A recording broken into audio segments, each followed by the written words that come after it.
Friends, Vijay అలాగే సంగీతలు ఇద్దరు కూడా విడాకుల్ని చట్టపరంగా రద్దు చేసుకున్న తర్వాత ప్రతి ఒక్కరూ కూడా చాలా హ్యాపీగా ఫీల్ అయ్యారు. ఎందుకంటే విజయ్ జీవితంలో కానీ సంగీత జీవితంలో కానీ ఇది నిజంగా చాలా అద్భుతమైన అడుగు.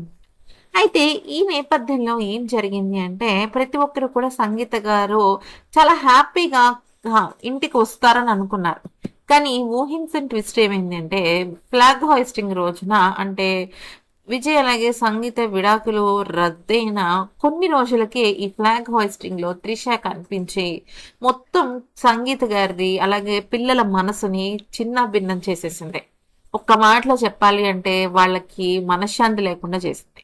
ఈ విషయం పైన సంగీత గారు వాళ్ళ అత్తామామల్ని నిలదీయడం జరిగింది.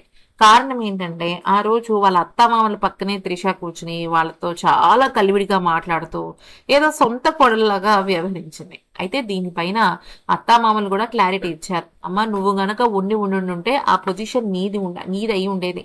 అలాగ అందరి ముందు సొసైటీ ముందు నా కొడుకు సీఎం అయితే ఆ అమ్మాయిని ఏమైనా అనగలమా అని వాళ్ళు తిరిగి మళ్ళీ ప్రశ్నించి నీ స్థానం నువ్వు దక్కించుకోవాలంటే నువ్వు ఉండాల్సింది విజయ్ పక్కన అని వాళ్ళు గట్టిగానే చెప్పారు. ఆ విషయం విన్న తను చాలా అంటే చాలా మారింది. నిజానికి తను చేసిన తప్పేంటనే తను తెలుసుకుంది. అయితే భార్యాభర్తల మధ్య విభేదాలు వస్తే ఎవరికి వాళ్ళు వెళ్ళిపోయారనుకోండి, దూరం అలాగే పెరుగుతుంది.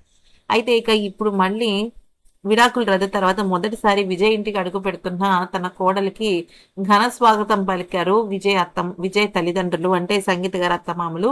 చాలా చక్కగా హారతిచ్చి దిష్టి తీసి వాళ్ళ సాంప్రదాయం ప్రకారం ఆ అమ్మాయిని చాలా అంటే చాలా హ్యాపీగా రిసీవ్ చేసుకున్నారు.